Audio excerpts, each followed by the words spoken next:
નમસ્કાર દોસ્તો, સ્વાગત છે તમારું તમારી પોતાની યુટ્યુબ ચેનલ જીકે બાય એમકે સર ગુજરાતી જીકે પર. મિત્રો, આજે છે 4 માર્ચ 2026 અને આજના વિડીયોમાં આપણે 4 માર્ચના 15 મોસ્ટ એમપી ટોપિકને ડિટેલમાં કવર કરીશું, એ પણ ખૂબ જ ઝડપથી. તો પૂરો વિડીયો બહુ ધ્યાનથી જોજો.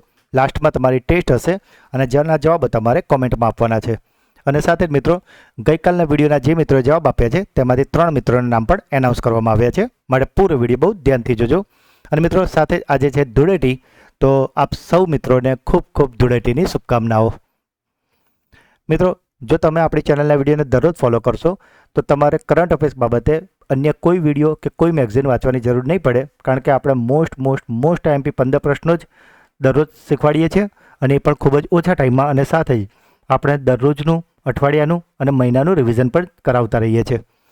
તો મિત્રો, જો હજુ સુધી ચેનલને સબસ્ક્રાઇબ ના કરી હોય તો અત્યારે જ કરી લેજો. તો ચલો વિડીયો સ્ટાર્ટ કરીએ છીએ. આજનો પહેલો પ્રશ્ન છે, ભારતમાં રાષ્ટ્રીય સુરક્ષા દિવસ દર વર્ષે ક્યારે ઉજવવામાં આવે છે? તો મિત્રો, આજે રાષ્ટ્રીય સુરક્ષા દિવસ છે તે દર વર્ષે ઉજવાય છે 4 માર્ચના રોજ. નેશનલ સેફ્ટી કાઉન્સિલ એટલે કે એનએસસીની સ્થાપના 4 માર્ચ 1966ના રોજ ભારત સરકારના શ્રમ મંત્રાલય દ્વારા કરવામાં આવી હતી. પ્રથમ રાષ્ટ્રીય સુરક્ષા દિવસની વાત કરીએ તો તે 1972માં ઉજવવામાં આવ્યો હતો, અને આનો હેતુ છે કાર્યસ્થળ, રસ્તા અને ઔદ્યોગિક ક્ષેત્રોમાં અકસ્માતોને અટકાવવાના અને સુરક્ષાની જે સંસ્કૃતિ છે એને પ્રોત્સાહન આપવાનું. મિત્રો, જ્યારે પણ આવો કોઈ દિવસ ઉજવાતો હોય ત્યારે એની કોઈ થીમ દર વર્ષે નક્કી કરાતી હોય છે, અને આ થીમ પરીક્ષામાં ઘણીવાર પૂછાતી હોય છે. તો આ જે રાષ્ટ્રીય સુરક્ષા દિવસ છે એટલે કે સેફ્ટી ડે છે, એની 2026ની થીમની વાત કરીએ તો એ છે engage, educate and empower people to enhance safety, એટલે કે ગુજરાતીમાં સુરક્ષા વધારવા માટે લોકોને જોડો, શિક્ષિત કરો અને સશક્ત બનાવો. નેશનલ સેફ્ટી કાઉન્સિલની વાત કરીએ તો તેનું મુખ્ય મથક નવી મુંબઈ એટલે કે મહારાષ્ટ્રમાં આવેલું છે. અને મિત્રો, આ વાત થઈ આજે નેશનલ સુરક્ષા દિવસની, પરંતુ હવે આને સાથે સાથે રાષ્ટ્રીય સુરક્ષા સપ્તાહ તરીકે પણ 4 માર્ચથી લઈને 10 માર્ચ સુધી ઉજવવામાં આવે છે. અને માટે જ મિત્રો, તમને ખ્યાલ હશે કે અત્યારે જે ટ્રાફિકની જે ડ્રાઈવ હોય છે ને એ વધી જતી હોય છે. પોલીસ ચેકિંગ થતું હોય છે, હેલ્મેટ, લાઇસન્સ, સીટ બેલ્ટ બધું ચેક થતું હોય છે ને, કારણ કે અત્યારે ચાલી રહ્યું છે રાષ્ટ્રીય સુરક્ષા સપ્તાહ. અને હવેથી આ જે 4થી 10 માર્ચ દરમિયાન ચાલવાનું છે, માટે રસ્તાઓ પર આનું સઘન ચેકિંગ પણ થશે. તો આપને રિક્વેસ્ટ છે કે આપ ગાડી લઈને જતા હોય તો સીટ બેલ્ટ પહેરજો, અને બાઇક લઈને કે એક્ટિવા લઈને જતા હોય તો હેલ્મેટ, લાઇસન્સ અને તમામ પ્રોટોકોલને ફોલો કરજો. વર્તમાનમાં કપાસનું સૌથી મોટું ઉત્પાદક રાજ્ય કયું છે? તો મિત્રો, આજે કપાસનું સૌથી મોટું ઉત્પાદક રાજ્ય છે તે હવે બની ગયું છે આપણું ગુજરાત. ગુજરાત હાલમાં ભારતનું સૌથી મોટું કપાસનું ઉત્પાદક રાજ્ય થયું છે, કારણ કે તેને મહારાષ્ટ્રને હવે પાછળ છોડી દીધું છે. કારણ કે અગાઉ મહારાષ્ટ્રનો પહેલો નંબર હતો, પરંતુ હવે મહારાષ્ટ્ર પાછળ પડી ગયું છે અને ગુજરાત સૌથી મોટું કપાસ ઉત્પાદક રાજ્ય બની ગયું છે. મિત્રો, કપાસની વાત કરીએ તો આપણે તેને સફેદ સોનું પણ કહીએ છીએ, કારણ કે તેનો આર્થિક ઉપયોગિતા ખૂબ જ વધારે છે. કપાસની ખેતી માટે જે કાળી જમીન જોઈએ એટલે કે રેગુર જમીન જોઈએ તે સૌથી અનુકૂળ હોય છે, અને આવી જમીન આપણા ગુજરાતમાં પુષ્કળ પ્રમાણમાં છે. મિત્રો, કપાસમાં પણ ઘણી બધી જાતો આવે છે, જેમાંથી ભારતમાં કપાસની ખેતીનો લગભગ 95% હિસ્સોની વાત કરીએ ને તે બીટી કપાસનો છે. આ બીટી કપાસ એક કપાસની જાતનું નામ છે. ગુજરાતની વાત કરીએ તો ગુજરાતમાં પણ સૌરાષ્ટ્ર અને કચ્છ વિસ્તારોમાં કપાસ ઉત્પાદન સૌથી વધારે થાય છે. અને વિશ્વની વાત કરીએ તો ભારત દુનિયાનો સૌથી મોટો કપાસ ઉત્પાદક દેશ છે, અને આમાં ગુજરાતનું સૌથી મોટું યોગદાન છે.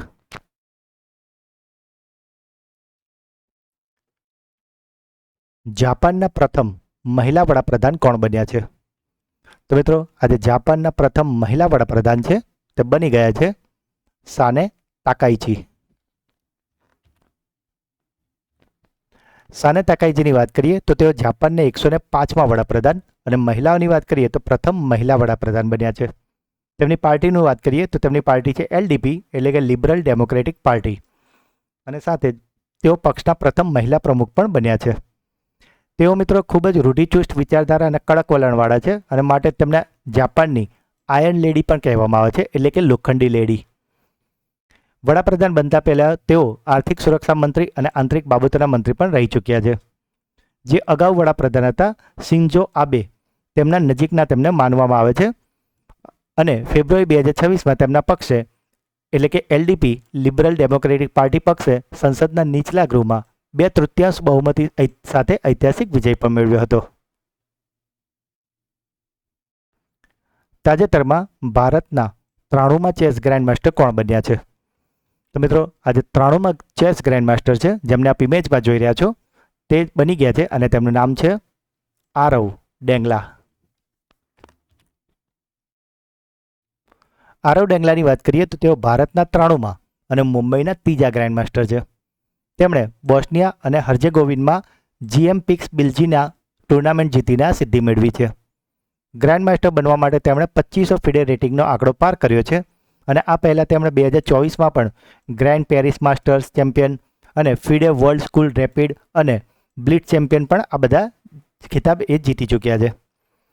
2026ની વાત કરીએ તો આરવ 2026માં ગ્રાન્ડમાસ્ટર બનનારા બીજા ભારતીય બન્યા છે, કારણ કે આની અગાઉ જાન્યુઆરીમાં દિલ્હીના આયન વાર્ષ્ણેય 92માં ગ્રાન્ડમાસ્ટર બન્યા હતા. જે લોકો મિત્રો આપણી ચેનલને રેગ્યુલર ફોલો કરે છે એમને ખ્યાલ જ હશે, કારણ કે 92, 91, 90 અને જેટલા પણ આવા ગ્રાન્ડમાસ્ટર બન્યા હોય છે તે તમામનો કરંટ અફેર્સમાં આપણે સમાવેશ કરેલો જ હોય છે. અને માટે જ મિત્રો કરંટ અફેર્સ એવી વસ્તુ છે કે જેને તમે ડેઇલી ફોલો કરો, તમારી લિંક ના તૂટવા દો. પરીક્ષા હોય કે ના હોય દરરોજ 15 મિનિટ આવો એક વિડીયો જોવા માટે ખાસ આપજો, જેથી કરીને કરંટ અફેર્સ તમારા માટે એક મજાનો વિષય બની જશે અને જે તમે પરીક્ષામાં તો ફાયદો અપાવશે જ, પણ સાથે રૂટીન લાઈફમાં પણ તમારી પર્સનાલિટી ડેવલપ કરવા માટે કરંટ અફેર્સ જો તમારું પાકું હશે તો તમારું જે કોન્ફિડન્સ લેવલ હશે એ ખૂબ જ હાઈ થઈ જશે. ગ્લોબલ માઇન્ડ હેલ્થ 2025ના રિપોર્ટમાં ભારતીય યુવાનોને 84 દેશોમાંથી કયું સ્થાન મળ્યું છે? તો મિત્રો આજે ભારતીય યુવાનોને ગ્લોબલ માઇન્ડ હેલ્થ 2025 છે તેમાં સ્થાન મળ્યું છે 60મું. મિત્રો જો વિચાર કરો, આપણા ભારતનો નંબર 84માંથી 60મો છે, એટલે એનો મતલબ એવું નથી કે આપણા ભારતીયો પાસે એટલું માઇન્ડ ઓછું છે, પરંતુ મિત્રો થાય છે શું કે આપણે જે ફોકસ કહે ને એ ખૂબ ઓછું છે. જેમ મેં અગાઉ હમણાં જ વાત કરી કે તમે કોઈ પરીક્ષાનું ફોર્મ ભરો ત્યારે તમે ખૂબ જ એક્ટિવ થઈ જાઓ છો, ત્યારે બહુ જ મેગઝીનો વાંચો છો, બુકો વાંચો છો, બરાબર, આવી વિડીયોઝ જુઓ છો સારા સારા, પણ ત્યાર પછી તમે શું કરો? જે દિવસે પરીક્ષા પતે અને નેક્સ્ટ ડેથી તમે આ બધું જ ઉપર મૂકી દો છો. તો મિત્રો આ જ એટીટ્યૂડ ખોટો છે અને મોટાભાગના લોકો લાઈફમાં સક્સેસ નહીં થતા અને એનું કારણ આ જ છે, કારણ કે તૈયારી એવી વસ્તુ છે કે જે રાતોરાત ના થાય. એના માટે દરરોજ તમારે પોતાની જાતને પોલિશ કરતા રહેવું પડે, જે મોટાભાગના લોકો નથી કરતા અને એટલે જ મોટાભાગના લોકો લાઈફમાં સક્સેસ નથી થઈ શકતા. ડિસેમ્બર 2025 સુધીમાં કયા રાજ્યે ભારતમાં સૌથી વધુ 37% જીએસટી નોંધાવ્યો છે? તો મિત્રો આજે જીએસટીનો ગ્રોથ છે 37% તે નોંધાવ્યો છે નાગાલેન્ડે.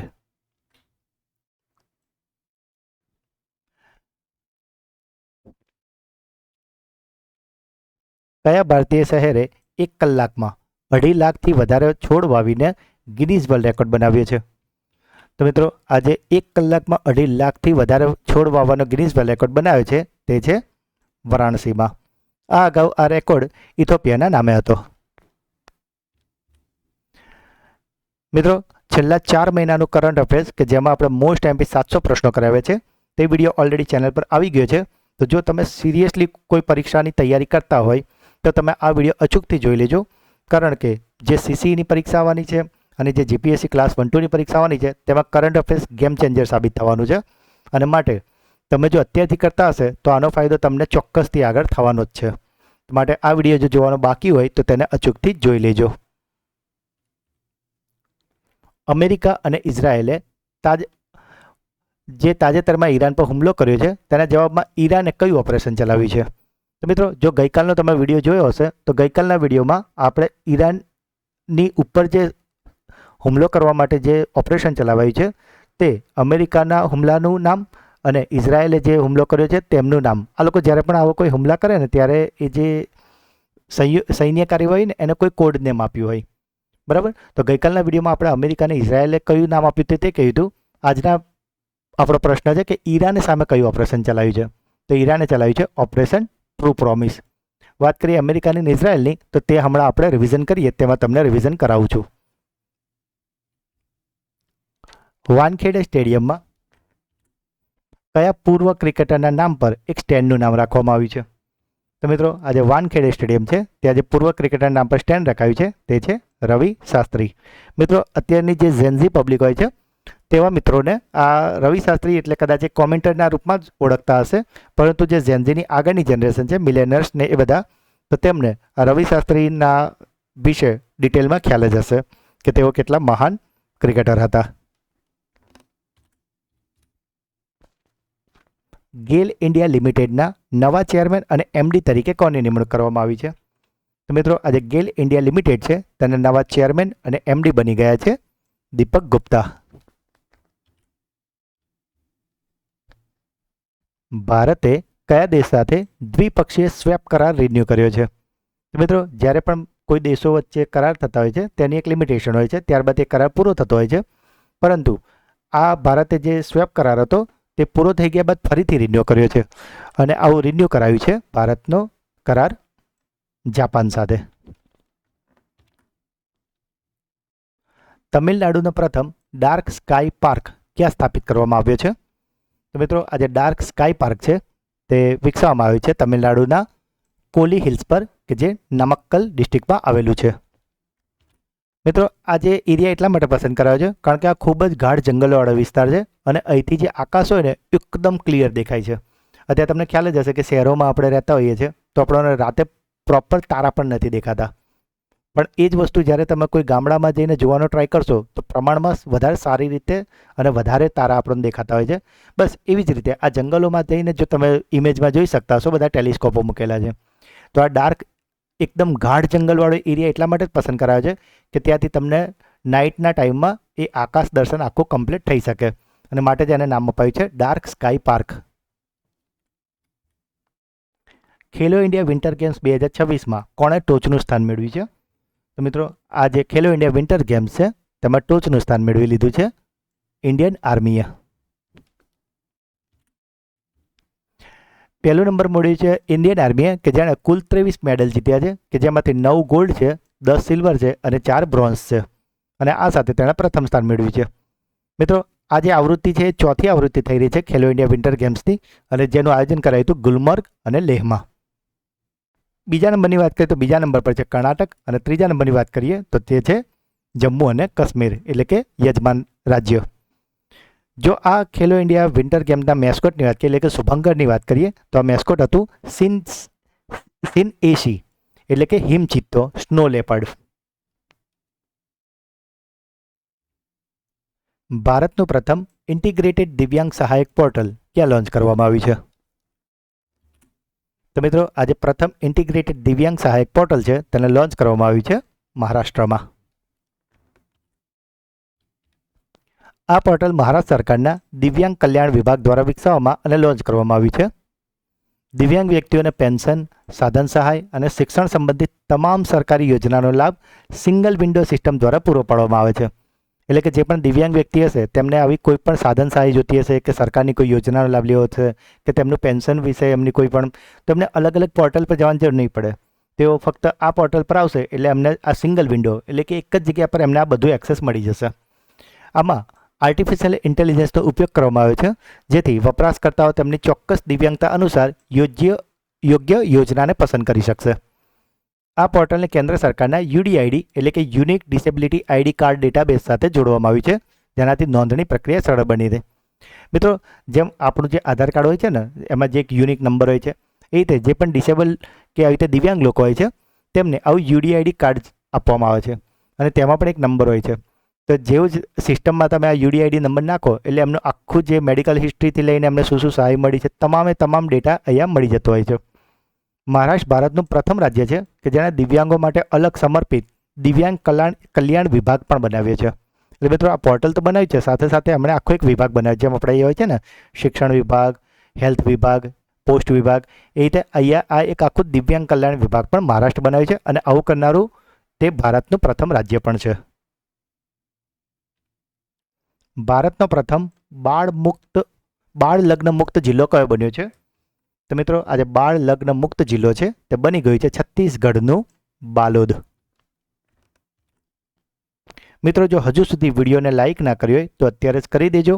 આ વિડીયોનું આપણે ટાર્ગેટ રાખ્યો છે 200 લાઇક અને 200 કોમેન્ટનો, અને તેમાંથી એક કોમેન્ટ અને એક લાઇક જો તમારી હશે જ જો તમે સિરિયસલી કોઈ એક્ઝામને લઈને મહેનત કરતા જો. મિત્રો હવે સમય છે આપણા સુપરફાસ્ટ ફ્લેશ રિવિઝનનો, કે જેમાં ગઈકાલના જે 15 પ્રશ્નો હતા એનું એક ફટાફટી રિવિઝન કરી લઈએ. તો ગઈકાલનો પહેલો પ્રશ્ન હતો, દર વર્ષે વિશ્વ વન્યજીવ દિવસ એટલે કે વર્લ્ડ વાઇલ્ડ લાઇફ ડે કઈ તારીખે ઉજવવામાં આવે છે? તો એ છે 3 માર્ચે. વડાપ્રધાન મોદીએ 14 વર્ષની છોકરીઓ માટે HPV વેક્સિનેશન ડ્રાઈવની શરૂઆત ક્યાંથી કરી છે? તો મિત્રો આ ડ્રાઈવની શરૂઆત કરી છે રાજસ્થાનના અજમેરમાંથી. છઠ્ઠી પેઢીની સ્કાય સ્ટિંગ મિસાઇલ કયા દેશ દ્વારા વિકસાવવામાં આવી છે? તો મિત્રો આ મિસાઇલ વિકસાવાઈ છે ઇઝરાયલ દ્વારા. દુનિયાની સૌથી જૂની રોક આર્ટ એટલે કે ખડક કલા ક્યાં શોધાઈ છે? મિત્રો આ શોધાઈ છે ઇન્ડોનેશિયામાં. મધ્યપ્રદેશના કુનો નેશનલ પાર્કમાં તાજેતરમાં કયા દેશમાં ચિત્તા લાવવામાં આવે છે? તો મિત્રો આ ચિત્તા લેવામાં આવે છે બોત્સવાનાથી. મિત્રો ગઈકાલના વિડીયોમાં કેટલા ચિત્તા લાવે એ પણ આપણે તમને જણાવ્યું છે. તો આજનો પહેલો ક્લાસરૂમ ક્વેશ્ચન છે તમારો, કે આજે કુનો નેશનલ પાર્કમાં જે બોત્સવાનાથી ચિત્તા લાવે છે ને એ કેટલા લાવવામાં આવે છે? 1 લાયા છે, 2 લાયા છે, 3 લાયા છે, 10 લાયા છે, કેટલા લાયા છે એ તમારે સંખ્યા જણાવવાની છે. આ પહેલો ક્લાસરૂમ ક્વેશ્ચન છે. ઓકે, જે લોકો મિત્રો જે સિરિયસલી મહેનત કરે છે ને એ લોકોના પર્સનલમાં ઘણા બધા એવા મેસેજનો કોમેન્ટ આવે છે કે સર તમે જે બ્રેઇન બુસ્ટર ક્વિઝ તો પૂછો જ છો, પણ સાથે સાથે જે ક્લાસરૂમ ક્વેશ્ચન પૂછો છો ને એ પણ અમારા માટે ખૂબ જ મજા આવે છે સોલ્વ કરવાની, અને માટે જ આપણે બ્રેઇન બુસ્ટરની ક્વિઝની જોડે જોડે આવા ક્લાસરૂમ ક્વેશ્ચન પણ પૂછતા રહીએ છીએ. અને સારી વાત એ છે કે જે સિરિયસ કેન્ડિડેટ છે, જે સિલેક્શનવાળા, એ લોકો બ્રેઇન બુસ્ટર ક્વિઝના બી જવાબ આપે છે અને ક્લાસરૂમ ક્વેશ્ચનના જવાબ પણ ડિટેલમાં આપે છે. સ્પેનમાં આયોજિત મોબાઈલ વર્લ્ડ કોંગ્રેસ 2026માં ભારતનું પ્રતિનિધિત્વ કોણે કર્યું છે? તો મિત્રો ભારતનું પ્રતિનિધિત્વ કર્યું છે જ્યોતિરાદિત્ય સિંધિયાએ. અટલ ઇનોવેશન મિશન હેઠળ ભારતનું પહેલું સ્ટેટ ઇનોવેશન મિશન ક્યાં લોન્ચ કરવામાં આવ્યું છે? તો મિત્રો આ સ્ટેટ ઇનોવેશન મિશન લોન્ચ કરાયું છે ત્રિપુરામાં. મિત્રો આ જે અટલ ઇનોવેશન મિશન છે તેને જે નીતિ આયોગ છે તેના દ્વારા લોન્ચ કરવામાં આવ્યું છે. તો મિત્રો ચલો અહીંથી તમારો એક બીજો પ્રશ્ન પૂછી લઈએ કે હાલમાં જ નીતિ આયોગના જે CEO હતા BVR સુબ્રમણ્યમજી, તેમનો કાર્યકાળ પૂરો થયો છે. તો અત્યારે કાર્યકારી રીતે એમનો કાર્યભાર જે કહેવાય, જે ચાર્જ કહેવાય, એક મહિલાને આપ્યો છે. તો તે કોણ છે? તેમનું નામ મને કોમેન્ટમાં જણાવજો. આપણે 2-4 દિવસ પહેલાંના જ વિડીયોમાં આપણે એમનું નામ વિશે ડિટેલમાં તમને ભણાવ્યું છે. તો જો તમે ચેનલને રેગ્યુલર ફોલો કરતા હશો તો તમને એમનું નામ યાદ હશે. બરાબર, નીતિ આયોગમાં BVR સુબ્રમણ્યમજી રિટાયર થયા છે.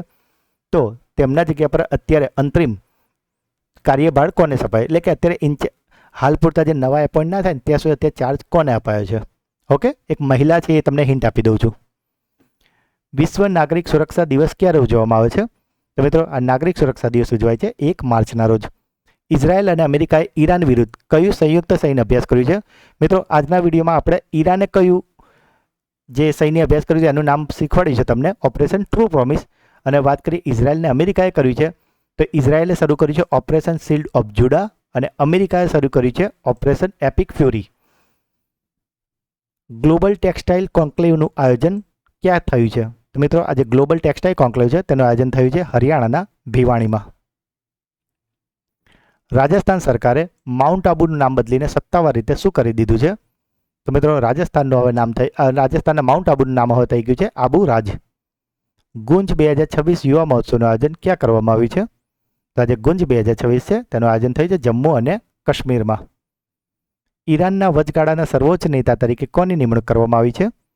તો મિત્રો આ વચગાળાના સર્વોચ્ચ નેતા ઈરાનમાં ચૂંટાઈ ગયા છે આયતુલ્લા અલી રેઝા અરાફી. સિક્કિમના પેક્યોંગ એરપોર્ટનું નામ બદલીને કોના સન્માનમાં રાખવામાં આવ્યું છે? તો મિત્રો આ એરપોર્ટનું નામ હવે થઈ ગયું છે ત્રિલોચન પોખરેલ એરપોર્ટ. સંયુક્ત રાષ્ટ્રે એટલે કે યુએનએ કયા દેશમાં ક્લીન કુકિંગ પ્રોજેક્ટ માટે પ્રથમ કાર્બન ક્રેડિટને મંજૂરી આપી છે? તો મિત્રો આ કાર્બન ક્રેડિટને મંજૂરી અપાઈ છે મ્યાનમાર માટે.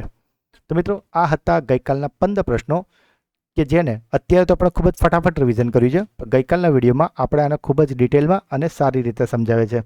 તો જો હજુ સુધી તમે તે વિડીયો ના જોયો હોય તો તેને અચૂકથી જોઈ લેજો.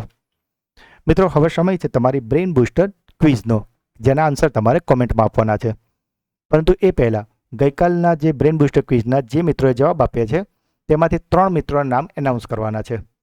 અને મિત્રો એ 3 મિત્રોના નામ છે જસ્મિતા પવાર, હરદીપ વેગડા અને સાક્ષી સંઘાણી. તો 3 મિત્રોને ખૂબ ખૂબ અભિનંદન કે જેઓ દરરોજ આપણી ચેનલના વિડીયોને જુએ તો છે જ, પરંતુ સાથે સાથે brain booster quiz, classroom question અને વિડીયો કેવો લાગ્યો એ પ્રતિભાવ પર જરૂરથી જણાવે છે. મિત્રો જે વિડીયો કેવો લાગ્યો એ જે તમારા પ્રતિભાવ હોય છે તેમાં જે સૌથી બેસ્ટ હશે એને હું પિન કરીશ, જેથી કરીને તમારો પ્રતિભાવ અન્ય મિત્રો પણ વાંચી શકે. તો મિત્રો જો તમે પણ ચેનલ પર પહેલી વાર આવ્યા હોય તો તમને રિક્વેસ્ટ છે કે જવાબ જરૂરથી આપજો. બની શકે કે આવતીકાલના વિડીયોમાં તમારું પણ નામ એનાઉન્સ થઈ શકે. તો આજનો પહેલો પ્રશ્ન છે, ભારતમાં રાષ્ટ્રીય સુરક્ષા દિવસ દર વર્ષે ક્યારે ઉજવવામાં આવે છે? વાનખેડે સ્ટેડિયમમાં કયા પૂર્વ ક્રિકેટરના નામ પર સ્ટેન્ડનું નામ રાખવામાં આવ્યું છે? અને આજનો છેલ્લો સવાલ, કયા ભારતીય શહેરે 1 કલાકમાં 2.5 લાખથી વધુ છોડ વાવીને ગિનીઝ વર્લ્ડ રેકોર્ડ બનાવ્યો છે? તો મિત્રો ત્રણેય પ્રશ્નોના જવાબ તમારે કોમેન્ટમાં આપવાના છે. અને મિત્રો તમે જો આપણી ચેનલના વિડીયોને દરરોજ ફોલો કરશો તો કરંટ અફેર્સ બાબતે તમારે અન્ય કોઈ મેગઝીન કે કોઈ વિડીયો જોવાની જરૂર નહીં પડે, કારણ કે આપણે દરેક પ્રશ્ન ખૂબ જ ડિટેલમાં સારી રીતે સમજાવે છે. એ પણ ખૂબ જ ઓછા ટાઈમમાં 15થી 20 મિનિટના વિડીયોમાં તમને ટોટલી તૈયાર કરી દેવામાં આવે છે. અને સાથે જ આપણે દરરોજનું, અઠવાડિયાનું, મહિનાનું રિવિઝન પણ કરાવીએ છીએ.